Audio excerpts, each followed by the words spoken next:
Think tank حضرت مولانا خلیل الرحمان سجاد نعمانی صاحب سے مولانا ملت کا عظیم سرمایہ ہے. ان کے پاس آئیڈیا ہے، وہ کام کرتے ہیں اس میدان میں اور جانتے ہیں کہ مسلمان سیاسی طور پر کیسے ترقی کر سکتے ہیں. مولانا ملت ٹائمز میں آپ کا بہت خیر مقدم ہے. ہم یہیں سے اس گفتگو کی شروعات کریں گے کہ ہندوستان کی آزادی کو 70 سال ہو گئے. اس پورے 70 سال میں سیاسی طور پر مسلمانوں کی کیا خدمات رہی؟ مطلب مسلمانوں نے سیاسی نمائندگی کے لیے کیا کچھ کیا ہے؟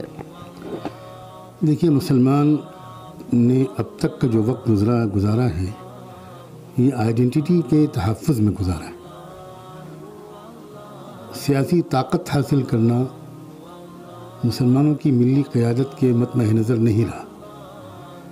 ہم تقسیم کے بعد ایک بری طرح دفاعی پوزیشن میں آ گئے اور ایک راستہ اس وقت یہ چنا گیا کہ ملک میں ہندو اکثریت ہیں اور جمہوریت نمبرز گیم کا نام، لہذا ہندوؤں ہی کی یہاں پر حکومت رہے گی. اس لیے یہ سوچا گیا کہ ان ہندوؤں میں سیکولر ہندوؤں کو تلاش کر کے انہی کو مضبوط کیا جائے. یہ راستہ اختیار کیا گیا. اس وقت اس کا کوئی دوسرا متبادل نہیں تھا. کہہ دینا تو بہت آسان ہے، لیکن تقسیم کے بعد جو حالات تھے تو اس وقت واقعی کچھ دوسرے متبادل کے بارے میں سوچنا کوئی بہت آسان نہیں تھا. اگرچہ یہ بھی اپنی جگہ پر ایک حقیقت ہے کہ اس وقت کے ہمارے دوراندیش قائدین میں ایسی شخصیتیں بھی موجود تھیں جو اس راستے کے زیادہ مفید ہونے کے قائل نہیں تھی، اور ان کا خیال یہ تھا کہ ہمیں اپنے وجود کو کسی دوسری پارٹی کے اندر ضم نہیں کرنا چاہیے، بلکہ ہم کو اپنی سیاسی طاقت بنانا چاہیے اور اپنے ٹرمز پر دوسری پارٹیوں سے ہم کو معاہدے کرنے چاہیے.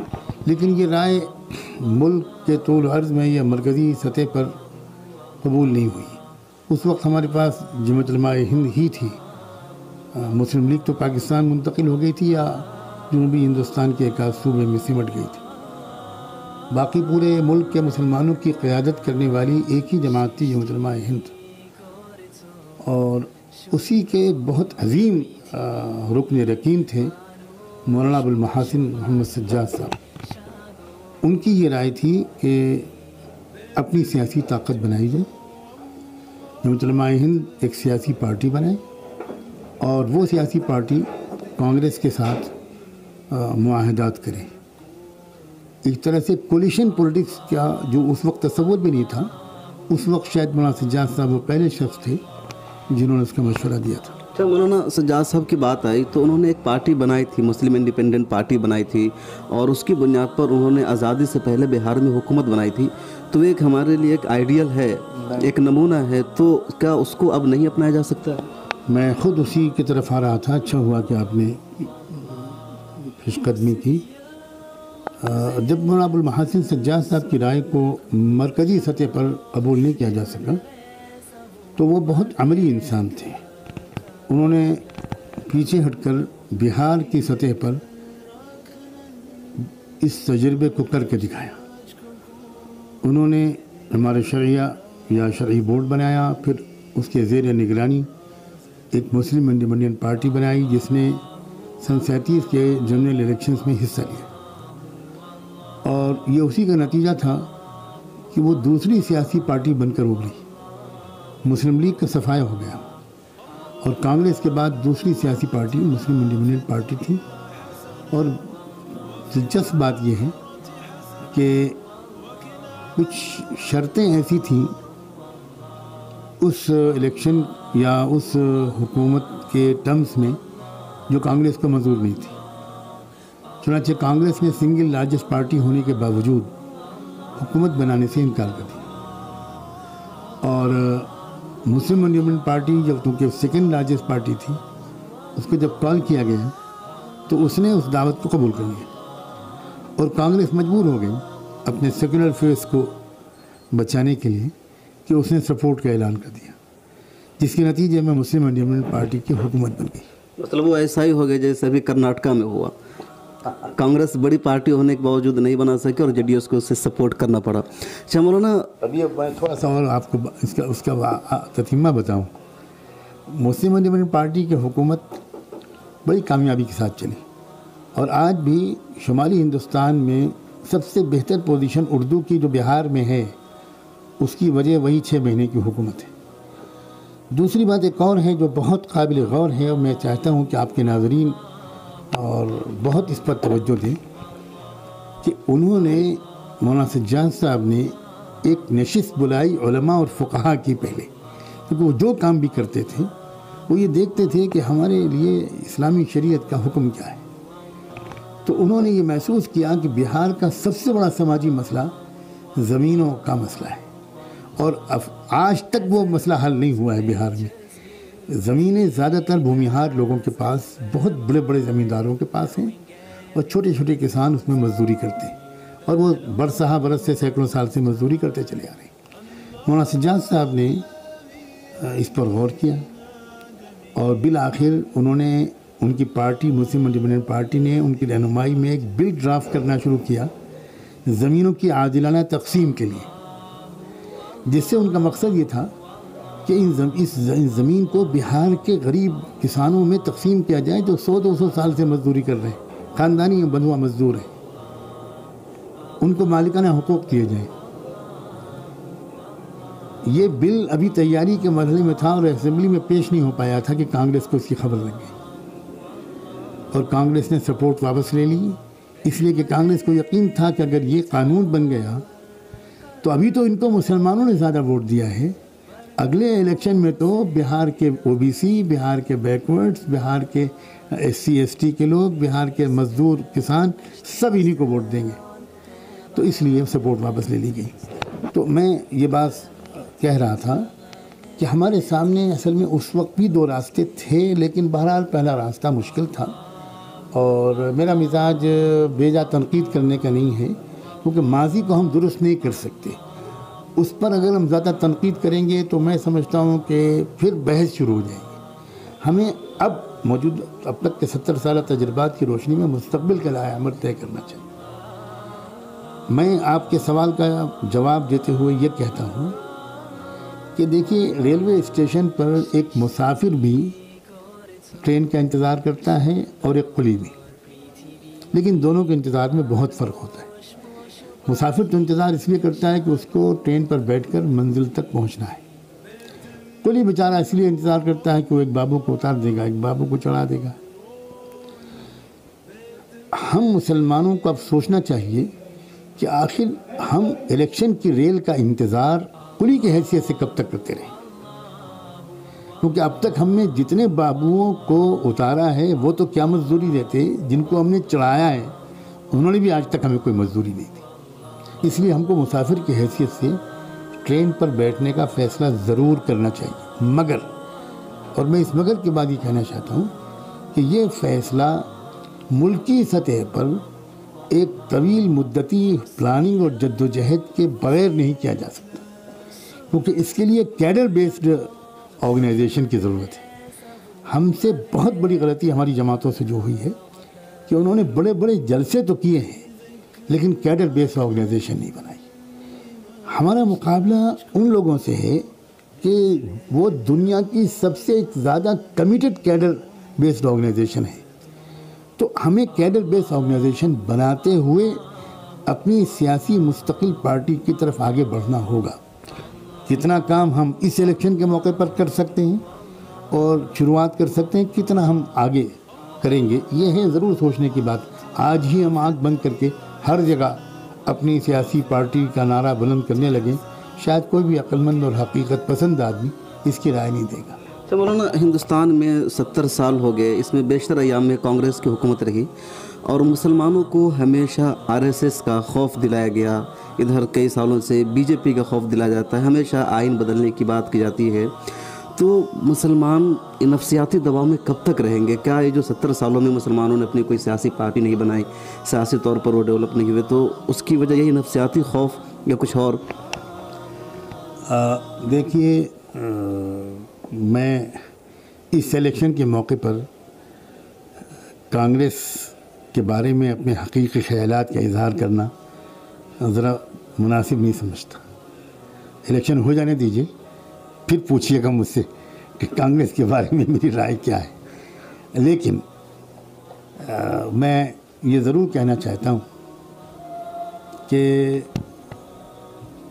مومن ایک بل سے دو بار سے زیادہ نہیں ڈسا جاتا، 2 بار بھی نہیں ڈسا جاتا.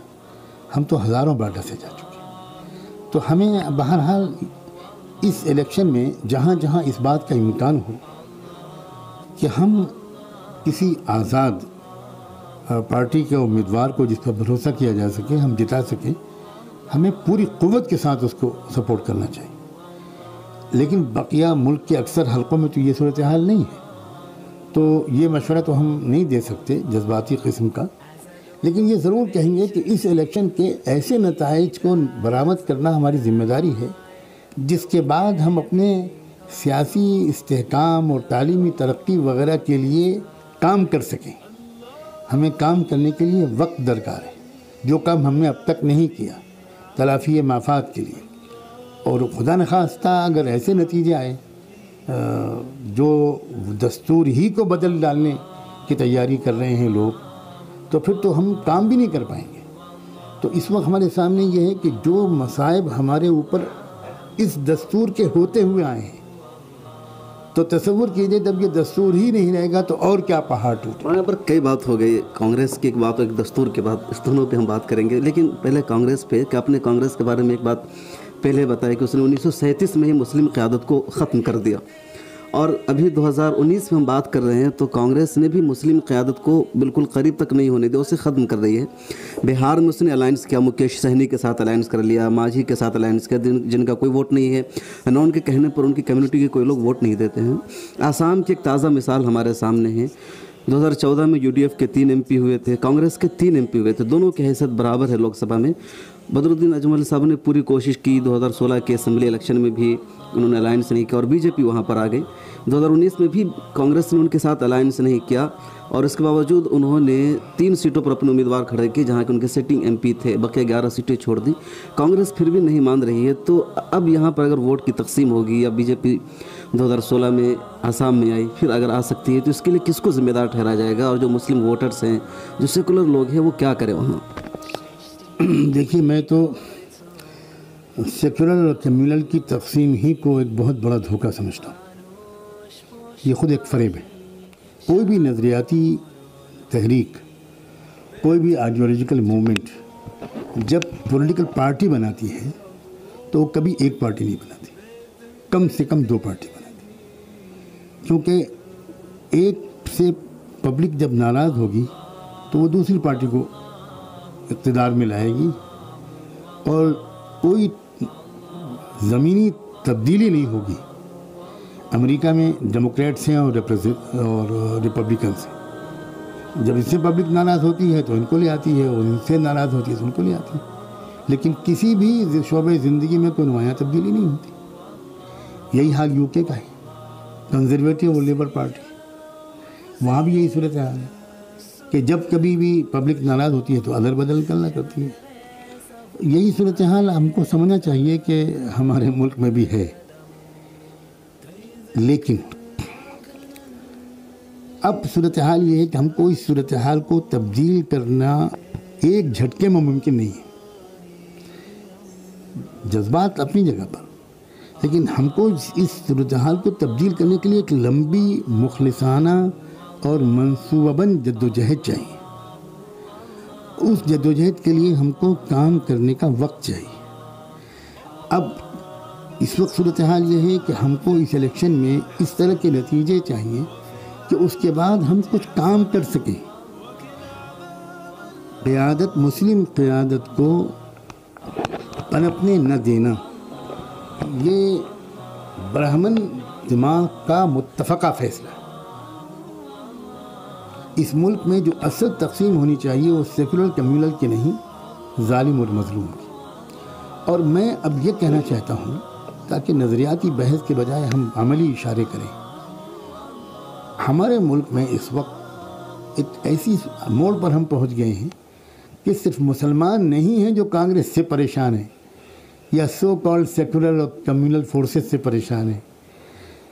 بہت بڑی آبادی کی اکثریت ہے جس کے اندر ایسی تحریکیں شروع ہو گئی ہیں جو برہمن واد سے پریشان ہیں.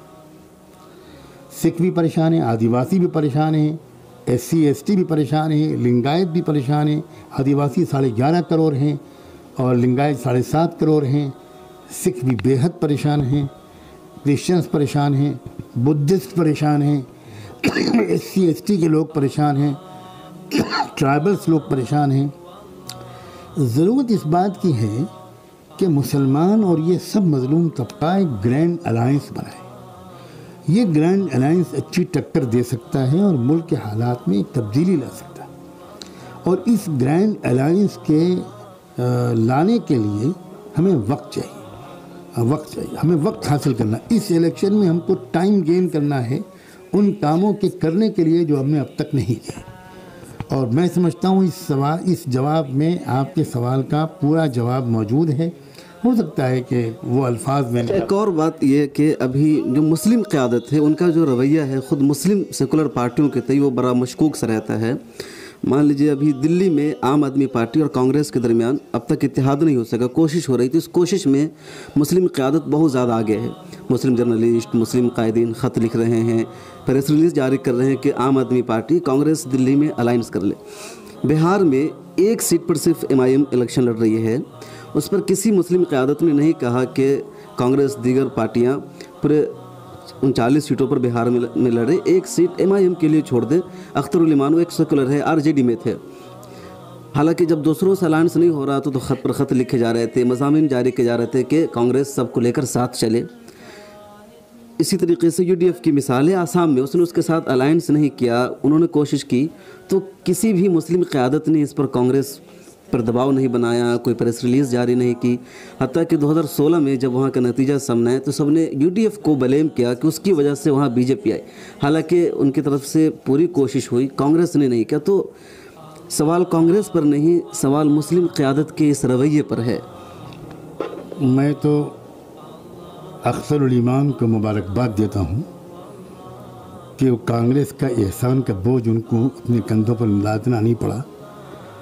اور اس کو زیادہ بہتر سمجھتا ہوں کہ وہ مرہون منت ہوئے بغیر خود اپنی طاقت کے بلبوتے پر اور عوامی مقبولیت کے بلبوتے پر وہ پارلیمنٹ میں پہنچے. یہ مستقبل کے لحاظ سے زیادہ مفید ہوگا. اور شکایت کانگریس سے ان لوگوں کو ہوگی جن کو ان سے اچھی توقع ہوگی. ان لوگوں کی ناموں کی فہرست میں میرا نام آپ نہیں تلاش کر پائیں, اس لیے مجھے کوئی شکایت بھی نہیں, اس لیے کہ مجھے ان سے کچھ امید بھی نہیں.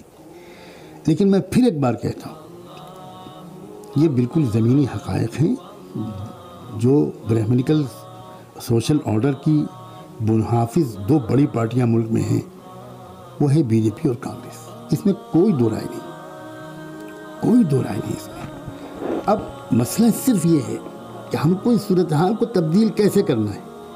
کانگریس کے خلاف تبرہ پڑھ کے یا بہت ہی پولیٹیکل, لاجیکل اور ریزنیبل اور ریئلسٹک اپروچ اختیار کر کے ہم کو اس صورتحال کو بدلنا ہے.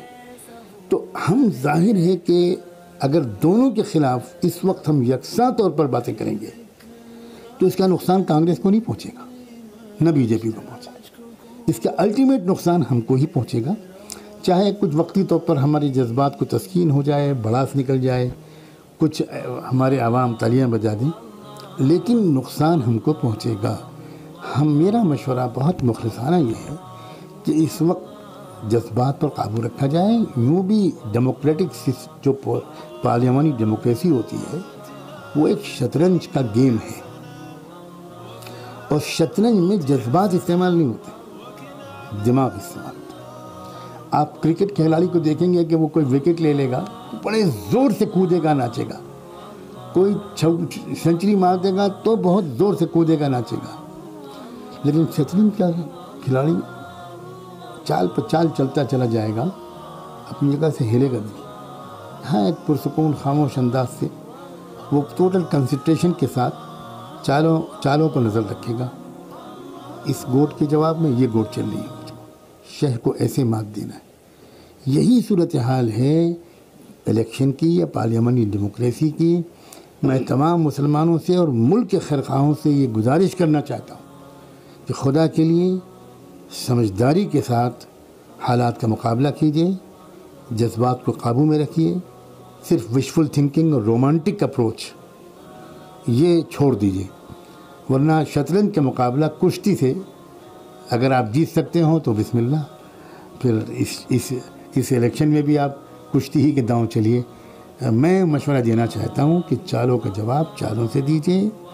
نشانہ بنائیے اس بات کا کہ برہمن واد کو طاقت جو پارٹیاں پہنچاتی رہی ہیں انہیں ہمیں کمزور کرنا ہے, اور ہو سکتا ہے کہ ایک وار سے آپ فی الحال ایک ہی شکار کر سکیں, بیک وقت دو نہ کر سکیں. اچھا مولانا, بات سیمانچل کیا ہے, اختر الایمان صاحب کیا ہے, ہندوستان میں ہر ایک کمیونٹی باعث ووٹ ہوتا ہے اور ہر ایک کمیونٹی کے لوگوں نے اپنی اپنی برادری کے نام پر پارٹیاں بنا رکھی ہے اور اسی بیس پر وہ الیکشن لڑتے ہیں. تو ایک ہندوستان میں کیا ممکن نہیں ہے کہ مسلمان دیگر سیکولر پارٹیوں کا حصہ بننے کے بجائے اپنی سیکولر پارٹیاں بنائیں, اس میں دوسرے لوگ بھی شریک ہو, اور وہ دوسری پارٹیوں سے ممبرشپ حاصل کرنے کے بجائے ان کو کہے کہ آپ ہمارے ساتھ الائنس کیجیے, مخلوط حکومت بنائیے, اور جو مسلم ڈومینیٹ ایریاز ہے وہاں سے اس کی شروعات ہونی چاہیے. کچھ جگہوں پر ہے, جیسے کشمیر میں ہے, حیدرآباد میں ہے, تو وہاں تنہا اسد الدین اویسی صاحب ہیں. سیمانچل بھی ایک ایسا ایریا ہے جہاں 4 سیٹیں ایسی ہیں جہاں مسلمان خود اپنا ایم پی بنا سکتے ہیں, اور وہ 4 ایم پی اگر پارلیمنٹ میں پہنچتے ہیں تو ایک بڑا کارنامہ کر سکتے ہیں, مسلمانوں کے حقوق کی, پورے عوام کے حقوق کی لڑائی لڑ سکتے ہیں. اختر الایمان صاحب اس مرتبہ کشن گنج میں الیکشن لڑ رہے ہیں, تو آپ کا کیا پیغام ہوگا وہاں کے عوام کے لیے کہ انہیں امام مجلس اتحاد المسلمین کو سپورٹ کرنا چاہیے, اس کے ایک سیکولر پارٹی ہے, تمام کی حمایت حاصل ہوگی, اور ایک مسلمانوں کے حق میں ایک بہتر شروعات ہوگی یہاں سے اگر اختر الایمان صاحب پہنچتے ہیں, دیگر لوگوں کو بھی موقع ملتا ہے. آپ کے سوال کے پہلے حصے کے جواب میں تو میں اپنی وہی بات دہراتا ہوں کہ مسلمانوں کو کا یہ قومی, ملکی اور مذہبی فریضہ ہے کہ وہ ایک عادلانہ نظام ملک میں لانے کے لیے, منصفانہ نظام ملک میں لانے کے لیے جمہوری تقاضوں پر عمل کرتے ہوئے ایک سیاسی طاقت کی تشکیل دے, جس میں تمام کمزور اور مظلوم طبقات کو پوری برابری کے ساتھ اور انصاف کے ساتھ ان کی حصہ داری دیتے ہوئے ملک میں امن اور انصاف کے نظام کے قائم کرنے کی کوشش کریں. یہ ان کا فرض ہے, ہمارا فرض ہے, اور یقیناً ہم کو اس کے لیے کوشش کرنی چاہیے. جہاں تک بات ہے کشن گنج کی, تو میں یہ بات یاد دلانا چاہتا ہوں کہ اختر الایمان وہ شخص ہے کہ جس نے ووٹوں کی تقسیم نہ ہو اس کی خاطر ملا ہوا ٹکٹ واپس کر دیا تھا, اور وہ بھی کانگریس کے امیدوار کے حق میں واپس کیا تھا. یہ بہت نوٹ کیے جانے کے لائق بات ہے, اور مجھے یقین ہے اور یہ امید ہے, اور میں یہ اپیل بھی کرنے میں کوئی ہچکچاہٹ نہیں محسوس کرتا کہ کشن گنج کے عوام اس موقع پر حقدار کو اس کا حق دیں, اور اختر الایمان کو بھاری تعداد میں وہ منتخب کریں, اس کو پارلیمنٹ میں بھیجیں. میں ان سے آج تک نہیں ملا, میں ان سے بالکل واقف نہیں ہوں, لیکن جو کچھ بھی میں نے ان کے بارے میں سنا ہے اس کے وجہ سے مجھے امید ہے کہ پارلیمنٹ میں مظلوم عوام کی, صرف مسلمانوں کی نہیں, کمزور اور مظلوم عوام کی ایک اچھی مضبوط آواز اور پہنچے گی. تو یہ تو کشن گنج کے عوام کی ذمہ داری ہے, اور مجھے یہ امید ہے کہ انشاءاللہ اس مرتبہ نتیجے وہاں کے وہی نکلیں گے جس سے انصاف پسند لوگ خوش ہوں گے. ہندوستان میں ہمیشہ مسلمانوں کو RSS سے, BJP سے ڈرایا جاتا ہے, اور اس مرتبہ یہ بات کہی جا رہی ہے کہ BJP اگر دوبارہ اقتدار میں آ گئی تو آئین بدل دیا جائے گا. کیا آپ کو لگتا ہے کہ واقعی آئین بدلا جا سکتا ہے, یا محض ایک خوف اور ڈر کی سیاست ہے, ایک طرف سے ایک ہوا کھڑا کیا جا رہا ہے ووٹ لینے کے لیے؟ کیونکہ ہندوستان کا جو آئین ہے تو بہت مستحکم ہے, بہت جامع ہے, اور ایک ایسے دور میں جہاں آمریت تھی وہاں جمہوریت آ رہی ہے, تو کیا ممکن ہے کہ ہندوستان میں ہندو راشٹر آ جائے گا, جمہوریت ختم ہو جائے گی؟ جہاں تک ہندو راشٹر کی بات ہے وہ تو ہمارا ملک بن چکا ہے, اور سیکولر لوگوں ہی کے ہاتھوں بنا ہے. اور اس کی دلیل بھی میں دیتا ہوں. کیا کسی سیکولر اسٹیٹ کے بارے میں آپ یہ تصور کر سکتے ہیں کہ وہاں کے ہر پولیس اسٹیشن میں مندر بنے ہوں؟ ہمارے ملک میں ہر پولیس اسٹیشن میں مندر بنے ہوئے. اب تو عدالتوں میں مندر بنے ہوئے ہیں, مورتیاں رکھی ہوئی ہیں. ہر IAS آفیسر اور بیوروکریٹ کے دفتر میں, ہر منتری کے دفتر میں مورتیاں رکھی ہوئی ہیں. تو یہ تو کوئی سیکولر اسٹیٹ نہیں ہوتا. اب جو کام باقی ہے وہ ہے اس ہندو راشٹر کو ایک آفیشل شکل دینا. ابھی تک انڈکلیئرڈ ہے, ان آفیشل ہے, ان کانسٹیٹیوشنل ہے. اب ضرورت اس بات کی ہے کہ اس کو کانسٹیٹیوشنل شکل دی جائے. تو یہ خدمت BJP نے اپنے ذمے لی ہے. تو یہ اس میں تو مجھے کوئی شک نہیں ہے کہ دستور کو بدل دیں گے وہ لوگ, بلکہ میری اطلاع کے مطابق تو دستور کا دوسرا ڈرافٹ تیار ہے. اس کے نافذ کرنے کے لیے ان کو کچھ زیادہ طاقت درکار ہے. لیکن میں ساتھ میں یہ بات بھی کہنا چاہتا ہوں کہ ملک کا, جو ہمارے ملک کا اجتماعی ضمیر ہے, وہ اس کو برداشت نہیں کرے. اچھا, یہ بات ہے کہ کانگریس اور BJP دونوں کی حکومت تھی. ہم کانگریس کو یا مسلم قیادت پورے طور پر سپورٹ کرتی ہے, تو کیا BJP جو اتنی مضبوط ہوئی ہے یا اس کے جو اتنے فالوورز بڑھے ہیں, تو اس کے لیے BJP کی ایک طرفہ مخالفت بھی ہے؟ اسی سے یہ کہ جب ہم جائزہ لیتے ہیں, پچھلے 10 سال UPA کی حکومت رہی اور یہ 5 سال BJP کی حکومت تھی, تو دونوں میں مسلمانوں کو ایک طرح سے ڈرایا گیا. UPA کی حکومت میں دہشت گردی کے نام پر مسلمانوں کو جگہ بجگہ گرفتار کیا گیا. ایک خوف اور ڈر کا ماحول تھا. کانگریس نے NIA تشکیل دیا جس نے بے جا گرفتاریاں کی. اس حکومت میں بہت زیادہ لنچنگ ہوئی. تو خوف دونوں جگہ ہے. نہیں, میرا تجزیہ ذرا مختلف ہے. یہ جو فسادات کم ہوئے, آپ غالباً یہ کہنا چاہتے ہیں کہ منظم فسادات پہلے دور کے بنسبت اس دور میں کم ہوئے. اس دور میں افراد کو قتل بہت زیادہ کیا گیا, گھروں میں گھس کر مارا گیا. اس کی وجہ کچھ اور ہے. نہیں, میں یہ کہہ رہا تھا کہ پچھلے دور میں دہشت گردی کے نام پر ایجنسیوں نے بہت زیادہ گرفتاریاں کی. اس دور میں دہشت گردی کے الزام میں انڈین مجاہدین سیمی سے تعلق رکھنے کی بنیاد پر کم ہوئی, کچھ ہوئی تو فوراً اس کی رہائی بھی عمل میں آئی ہے. اس دور میں لنچنگ ہوئی ہے. UPA میں گرفتاریاں بہت زیادہ ہوئی. میں تو جو بات کہہ رہا تھا میں اس کو مکمل کرنا ضروری سمجھتا ہوں. میں یہ کہہ رہا تھا کہ پہلے جو فسادات بہت زیادہ ہوتے تھے تو اس کی وجہ یہ ہوتی تھی کہ فسادات میں استعمال ہونے کے لیے بڑی تعداد میں ان کو دلتوں, SC ST اور OBC سے افراد ملتے تھے. اب جو مختلف تحریکیں پورے ملک کے طول و عرض میں ان مظلوم طبقات اور محروم طبقات اور پسماندہ طبقات کے اندر چل رہی ہیں, ان طبقات کے افراد اب فساد کے لیے نہیں مل رہے. اس کی بہت بڑی دلیل یہ ہے کہ ابھی کچھ دن پہلے جو ایودھیا میں بہت بڑا جماوڑا انہوں نے بلایا تھا, 15 لاکھ آدمیوں کو جمع کرنے کا اعلان کیا تھا. وہاں زیادہ سے زیادہ 25,000 لوگ جمع ہوئے, وہ لوگ نہیں جمع ہو پائے. تو ایک بات یہ بہت بڑی ہے. آپ جو بات ایجنسیز کی کر رہے ہیں, جو بات اس کی کر رہے ہیں, میں تو اس بات سے ناواقف نہیں ہوں کہ اس میں حکومتوں کی تبدیلی سے کوئی خاص اثر پڑنے والا نہیں. یہ کھیل ایجنسیز کا ہوتا ہے, اور ایجنسیز میں جس ذہنیت کے لوگ بہت عرصے سے پلان کیے جاتے رہے ہیں, تو اس میں کوئی بہت بڑی تبدیلی کا پیدا ہونا ابھی بہت مستقبل قریب میں آسان نظر نہیں آتا.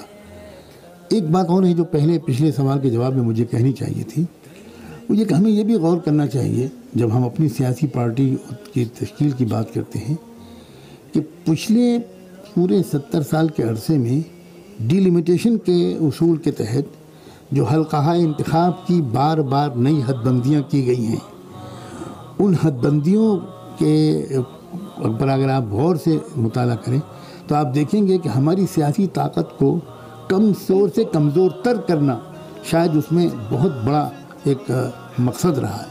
تو ان ساری چیزوں پر ہم کو ہوم ورک کر کے اپنی سیاسی طاقت کو تشکیل دینا ہوگا, اور کیڈر بیسڈ آرگنائزیشن بنائے بغیر وہ خواب شرمندہ تعبیر نہیں ہو سکتا. ورنہ یہ ہوگا کیسے؟ ہماری جو قیادت ہے اس میں شدید اختلاف ہے، ایک دوسرے کے ساتھ اسٹیج شیئر نہیں کرنا چاہتے، کوئی اگر سیاسی پارٹی بناتے ہیں تو ان کی سرعام مخالفت کی جاتی ہے، آپ جانتے ہیں۔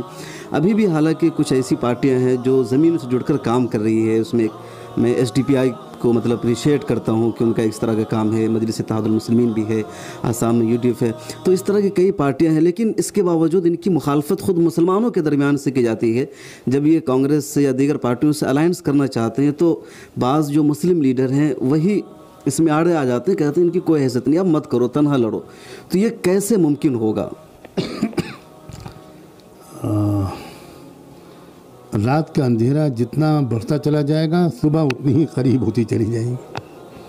مجھے ایک بات آپ کو بتاؤں، یہ جو ظلم بڑھ رہا ہے اس سے عوام میں شعور بڑھ رہا ہے، اور خواص عوام کی قیادت کرتے تھے اب تک، اب مجھے لگتا ہے کہ عوام اپنے قائدین کو کا رخ ٹھیک کریں گے۔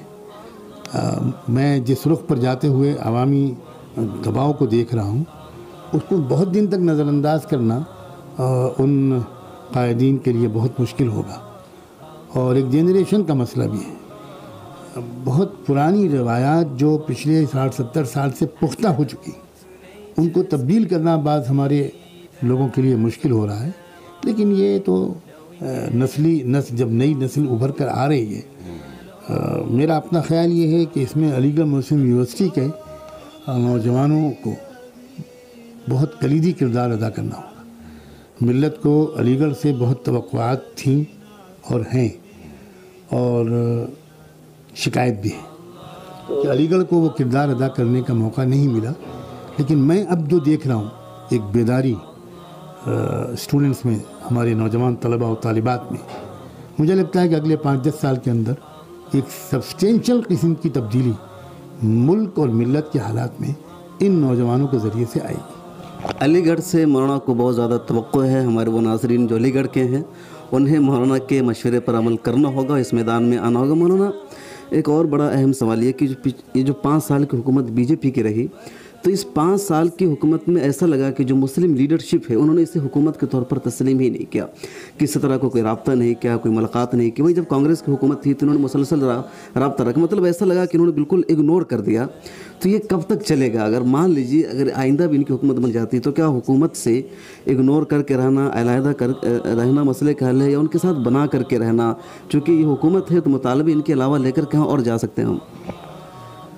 یہ جو لفظ ہے بنا کے رکھنا، یہ بڑا خطرناک لفظ ہے، اس کو تو میں چاہوں گا کہ آپ ذرا اس کو حذف کر دیں یا اس کے نیچے لال قلم سے اس کو انڈر لائن کریں۔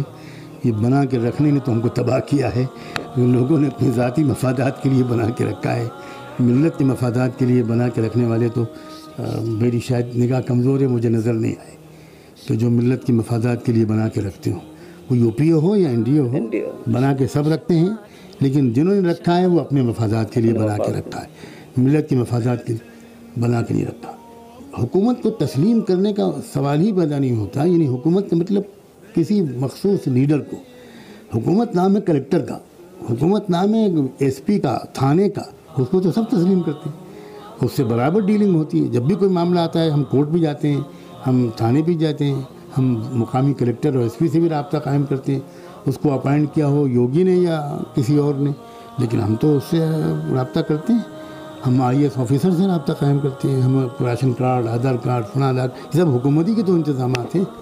اب مخصوص کسی لیڈر سے ملاقات کرنا، یہ کوئی اجتماعی ملی قیادت بیٹھ کر مشورہ کر کے وہ جائے ٹرانسپیرنٹ انداز سے، تو اس میں کوئی قباحت نہیں، لیکن الگ الگ چپکے چپکے لوگ ملے تو یہ ذرا سا مطلب چپکے ملنا اچھا نہیں رہا۔ اچھا مولانا، دلتوں کے ساتھ، آدی واسیوں کے ساتھ آپ کا گہرا رابطہ ہے، ان کے درمیان آپ کام بھی کر رہے ہیں، ایک کہا بھی جا رہا ہے کہ ہندوستان میں مسلم اور دلت مل کر ایک انقلاب برپا کر سکتے ہیں، برہمن واد کا یہ لوگ مقابلہ کر سکتے ہیں۔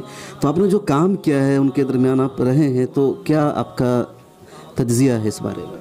دیکھیے، میں یہ سمجھتا ہوں کہ ایک تو لفظ دلت، میں اس کو استعمال عام طور پر نہیں کرتا، قرآن کا یہ ایک حکم ہے کہ جو قوم اپنے لیے کسی شناخت کو پسند نہ کرے اس کو اس لقب سے مت پکارو، تو ہمیں دستوری الفاظ استعمال کرنے کی عادت ڈالنی چاہیے۔ دستور میں ان لوگوں کے لیے 2 لفظ استعمال ہوئے ہیں، ایک شیڈول کاسٹ اور ایک شیڈول ٹرائب، SC ST، میں وہی الفاظ استعمال کرتا ہوں۔ میں یہ کہنا چاہتا ہوں اور یہ اپیل بھی کرتا ہوں کہ ایسے مختلف تنظیمیں ملک میں چل رہی ہیں، 1-2 نہیں ہیں، چھوٹی اور بڑی ضلعی سطح پر بھی تنظیمیں ہیں ان کی، صوبائی ریاستی سطح پر بھی ہیں اور ملکی سطح پر بھی ہیں۔ بڑی تعداد میں اس وقت ان کے اندر کام ہو رہا ہے۔ یہ جتنے بھی غیر براہمن طبقات ہیں جن کو ہم کہتے ہیں اوپلس کلاس، پہلے ان کو انٹچیبلز کہا جاتا تھا، اب ان کو SC ST کہا جاتا ہے، OBC کہا جاتا ہے، ان کے اندر جو اس وقت تحریکیں سنجیدہ چل رہی ہیں اور جو تربیت یہ اپنے کیڈر کو دے رہے ہیں، میں اپیل کرتا ہوں مسلمان دانشوروں سے، عوام سے، علماء سے، انٹلیکچول لوگوں سے، نوجوانوں سے کہ وہ ان کے پروگراموں میں شریک ہو کر خاموشی سے پہلے سنیں، پہلے ان کے آئیڈیاز کو سمجھیں۔ ہم ان کے تمام نظریات سے متفق ہوں یہ ہرگز ضروری نہیں ہے۔ ہمارے اور ان کے درمیان اشتراک عمل ایک کامن منیمم پروگرام کے تحت بآسانی ہو سکتا ہے، اور وہ کامن منیمم پروگرام ہوگا ملک کی سیکولر ڈیموکریٹک ویلیوز کو برقرار رکھنا اور انسانی سماج میں مساوات کو عام کرنا۔ توحید اور مساوات اسلام کی یہی 2 بنیادی تعلیمات ہیں، اور یہ اس طرف میں دیکھ رہا ہوں کہ یہ طبقہ بڑی تیزی سے لپک رہا ہے۔ ایک یہ کہا جا رہا ہے مولانا کہ جن لوگوں نے ایسی مہم چلائی ہے، ان سے رابطہ کرنے کی کوشش کی ہے، تو ان کی طرف سے کہا گیا کیا آپ چھوٹے بھائی بن کے رہیے، ہم اس میں بڑا رول ادا کریں گے، اور جس طرح اپنے کانگریس کو دیگر لوگوں کو اقتدار سونپا ہے، ایک مرتبہ ہمیں بھی سونپیے، اور اس کی وجہ سے مسلم قیادت ساتھ نہیں ہو پاتی ہے ان کی۔ نہیں، میں تو اس کو تسلیم بالکل نہیں کرتا، میرا تجربہ اس کی تصدیق نہیں کرتا، اور ہو سکتا ہے کہ کسی نے یہ بات کہی ہو، میں اس کا انکار بھی نہیں کرتا۔ اصل میں یہ جو رابطے کی کمی ہو رہی ہے، یہ دونوں طرف سے کچھ کمزوریاں ہیں جو رکاوٹ بنی ہوئی ہیں۔ ہماری طرف سے جو رکاوٹ ہے وہ یہ ہے کہ کچھ ہماری جو قیادت ہے وہ کچھ ایسے حضرات کے ہاتھ میں ہے کہ جو اپنے مریدوں، معتقدوں، شاگردوں کے درمیان رہتے ہیں، اور ان سے جس قسم کا اکرام کے وہ عادی ہیں، وہ امید کرتے ہیں کہ سب طرف سے ان کو یہ اکرام ملے گا۔ یہ سب سے بڑا ہمارا المیہ ہے۔ دوسری ادھر سے جو رکاوٹ ہے وہ یہ کہ وہ جو شریقہ گاندھی کو حاصل تھا، نہرو کے پاس تھا، دل موہ لینے کا، وہ القاب و آداب، وہ خوبصورت شیروانی اور گلاب کا پھول، وہ ان بیچاروں کے پاس نہیں ہے۔ یا کھڑ مزاج لوگ ہیں، جو دل میں ہوتا ہے وہ صاف صاف کہہ دیتے ہیں، اور اس کو برداشت کرنے کی ہمارے اندر صلاحیت نہیں۔ تو یہ میرے تجربے کے مطابق جو میں 15-16 سال سے ان کے ساتھ کام کر رہا ہوں، تو مجھے یہ لگتا ہے کہ یہ رکاوٹیں ہیں۔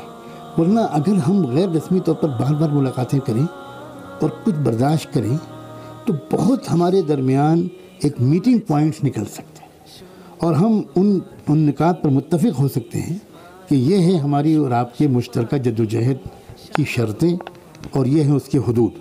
باقی فلاں چیز میں آپ ہم سے متفق نہ ہوئیے، ہم آپ سے متفق نہیں ہوں گے، ہم آپ سے اس کا مطالبہ نہیں کریں گے، آپ ہم سے اس کا مطالبہ نہیں کیجیے، اور جب ساتھ مل کر بیٹھیں گے تو ہو سکتا ہے کہ اشتراک اور اتفاق کے نکات میں اضافہ ہوتا چلا جائے، غلط فہمیاں دور ہوتی چلی جائیں۔ میں یقین سے کہتا ہوں کہ مستقبل انہی طبقات کا ہے۔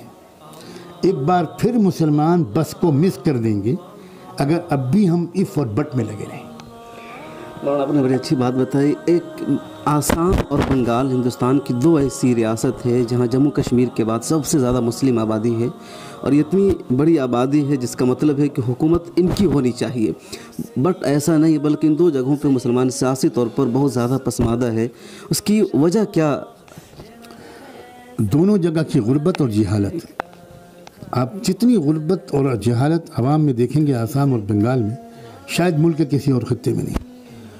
اور جو مذہبی واعظین ہیں، افسوس یہ ہے کہ مجھے یہ بات کہنے کی جسارت کرنی پڑ رہی ہے، وہ یا تو زمین سے نیچے کی باتیں کرتے ہیں یا آسمان سے اوپر کی۔ ان کو اس ملک میں رہنے کا سلیقہ سکھانے والے واعظ شاید وہاں 10 سال میں ایک بھی نہیں ہوتے۔ یہ بہت بڑی وجہ ہے کہ میں جب بھی ان علاقوں کا دورہ کرتا ہوں، مجھے بھولے بھالے غریب عوام لاکھوں کی تعداد میں نظر آتے ہیں جو عشاء کے بعد جلسے میں بیٹھتے ہیں اور رات بھر پان کھاتے ہوئے تقریریں سنتے رہتے ہیں، اور فجر کی اذان سے پہلے اگر جلسہ ختم ہو گیا تو ناراض ہو جاتے ہیں، اور کسی سے ان سے اگر پوچھو کہ حضرت نے کیا فرمایا تو ان کو کچھ نہیں سمجھ میں آیا ہوا ہوتا کہ کیا فرمایا۔ یہ جو صورتحال ہے، میں اس کی بڑی بھاری ذمہ داری بنگال اور آسام کے علماء پر ڈالتا ہوں، اور ان جماعتوں پر ڈالتا ہوں جو وہاں کام کر رہی ہیں۔ انہوں نے جو دینداری، مذہبی شعور، شریعت و سنت کا اتباع، اللہ رسول کی محبت، اس کے ساتھ ساتھ اس زمین پر چلنے کا سلیقہ، اس زمین پر جینے کا سلیقہ، اور اس ملک میں انصاف کا قائم کرنے کا سلیقہ، صرف حاصل کرنے کا نہیں۔ ہماری ذمہ داری تو صرف انصاف حاصل کرنے کی نہیں ہے، ہماری ذمہ داری تو زمین میں نظام عدل قائم کرنے کی بھی ہے۔ یہ چیزیں وہاں پر بہت کم بیان ہوئی ہیں، اور مجھے لگتا ہے کہ اس پر بھی خاص توجہ کرنی پڑے گی۔ دوسری مصیبت یہ بھی ہے کہ بنگال کو سوچ سمجھ کر تقسیم کیا گیا تھا۔ یہی تعداد کا انداز دیکھ کر مشرقی اور مغربی بنگال میں اس کو تقسیم کیا گیا، اور تعداد کے تناسب کو کمزور کیا گیا، اور وہی اس وقت آسام میں مہم جاری ہے۔ لیکن پھر میں ایک مرتبہ یہ کہتا ہوں کہ انشاءاللہ یہی مظلوم اور محروم طبقات کی جو تحریکیں ہیں، وہ جس طرح بنگال اور آسام میں خاموشی کے ساتھ کام کر رہی ہیں، وہی آگے چل کر انشاءاللہ وہاں کا نقشہ بھی بدلیں گی، کیونکہ میڈیا پر ان تحریکوں کی بالکل خبریں نہیں آتی، اس لیے لوگوں کو اندازہ نہیں ہے کہ اندر ان تحریکوں کا پھیلاؤ کتنا ہو چکا ہے۔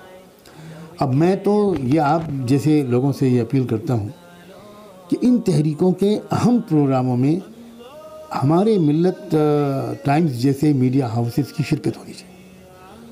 آپ خود دیکھیں، وہاں بیٹھ کر خود سنیں، خود کوریج کریں، مختلف ان کے جو بڑے بڑے پروگرام ہوتے ہیں خاص، اس سے آپ کو اندازہ ہوگا ان کی فکر کے رخ کا بھی اور ان کی طاقت کے اثر و رسوخ کا۔ انشاءاللہ تعالی ملت ٹائمز ایسے ایشوز کو اٹھاتا رہا ہے، اور آپ کا حکم ہے تو ضرور ہماری شرکت ہوگی۔ انہوں نے بہت ساری ہماری بات چیت ہوئی، اور خاص طور پہ اس پہ توجہ رہی کہ ایک مشترکہ مسلم لیڈرشپ کی ضرورت ہے، لیکن سوال یہیں پر آ کر رک جاتا ہے، اٹک جاتا ہے کہ ہو کیسے۔ آل انڈیا مسلم پرسنل لا بورڈ ہندوستانی مسلمانوں کی مشترکہ تنظیم ہے، تمام طبقہ کی، تمام مذہب کی نمائندگی، یعنی مسلک کی بھی نمائندگی ہے، مختلف طبقے جو ہے دانشور کا، لبرل کا، سیکولر کا، مذہب کا، سب کی اس میں نمائندگی ہے۔ تو کیا مسلم پرسنل لا بورڈ کو اپنے محدود دائرے سے اٹھ کر کے کچھ آگے اقدام نہیں کرنا چاہیے ایسے ایشوز کے لیے؟ خواہش اچھی ہے مگر یہ ممکن نہیں ہے۔ مسلم پرسنل لا بورڈ کا محدود دائرہ کار ہے، وہ اپنے محدود دائرہ کار ہی کا حق ادا کر دے تو بہت غنیمت بات ہے۔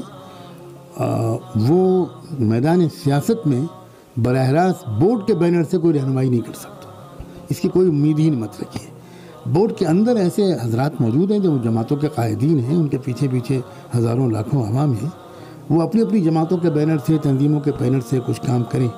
اب تو ملک میں یہ آواز اٹھتی ہوئی سن رہا ہوں کہ مسلم پرسنل لا بورڈ کی طرز پر ایک ہماری سیاسی آل انڈیا سیاسی بورڈ بننا چاہیے جو گویا رہنمائی کرے، رہنمائی کا کام کرے۔ یہ بات ضرور ایسی ہے کہ مسلم پرسنل لا بورڈ نہیں، لیکن علماء کو، جماعتوں کے قائدین کو، اس طرح کی تنظیمیں تو ہے بنی، آل انڈیا ملی کونسل ہے، آل انڈیا مسلم مجلس سے مشاورت ہے، تو تقریباً سب کا مقصد یہی ہے۔ ہاں بے شک ہے، لیکن آل انڈیا ملی کونسل قاضی صاحب اسلام کے صاحب کی حیات تک مؤثر بھی رہی، فعال بھی رہی، اور یہ ایک بڑا المیہ ہے کہ انہوں نے جب آل انڈیا ملی پولیٹیکل فورم بنایا، اور میں یہ بات آن ریکارڈ کہنا چاہتا ہوں کہ ملک کے حقیقی ایجنڈے، یعنی برہمن واد ورسز نان برہمنس، اس کو جتنی گہرائی سے سمجھنے والے مشہور اور ممتاز علماء میں مولانا قاضی مجاز الاسلام صاحب تھے، میری دانش میں اور کوئی نہیں تھا، آج تک بھی نہیں، اور میں ان سے اس موضوع پر بہت تفصیلی گفتگویں کرتا تھا، اور اسی بنیاد پر انہوں نے آل انڈیا ملی پولیٹیکل فورم تشکیل دیا تھا، مگر اس کے پہلے ہی اجلاس سے پہلے ہی ان پر مہلک مرض کا حملہ ہو گیا، اور وہ بہت جلد دنیا سے چلے گئے۔ تو بے شک تنظیمیں ایسی بنی ہوئی ہیں، اور یہ لوگ اپنی اپنی کوششیں کر رہے ہیں، اور سب کوششیں قابل قدر ہیں، لیکن مجھے ایسا لگتا ہے کہ شاید اس سلسلے میں مزید کچھ غور و فکر کی اور دائرے کو مؤثر بنانے کی یا وسیع تر کرنے کی ضرورت ہے۔ بہت ساری بات چیت ہوئی. آخری میں ایک پوائنٹ کی بات لے کر کے ہم ختم کریں گے کہ الیکشن 2019 چل رہا ہے. اب ووٹنگ شروع ہونے والی 11 اپریل سے. تو ملک بھر کے مسلمانوں کو ووٹ کس بنیاد پر دینی چاہیے؟ کیا ان کا ایجنڈا ہونا چاہیے؟ وہ آپ کا ایک پیغام ہوگا. بس میں تو صرف مسلمانوں کو نہیں، کیونکہ میں کبھی بھی صرف مسلمانوں کو مخاطب نہیں کرتا. ملک کے تمام امن اور انصاف پسند شہری، ہمارے تمام وہ ناگرک جو اس سمویدھان کو بچانا چاہتے ہیں، سیکولر ڈیموکریٹک ویلیوز کو بچانا چاہتے ہیں، اور ملک کو ایک کارپوریٹ فیشزم سے، سرمایہ دارانہ فسطاریت سے بچانا چاہتے ہیں، انہیں بہت سوچ سمجھ کر ہر حلقے انتخاب میں اس امیدوار کو ووٹ دینا چاہیے جو سرمایہ دارانہ فسطاریت کے علمبرداروں سے اس ملک کو بچا سکے. اس وقت ہمارے سامنے یہی ایک عملی مشورہ ہے جو میں دے سکتا ہوں، اور میں سمجھتا ہوں کہ ملک کے لوگوں میں اتنی اویئرنیس اور شعور آ گیا ہے کہ اس متن کی کسی شرح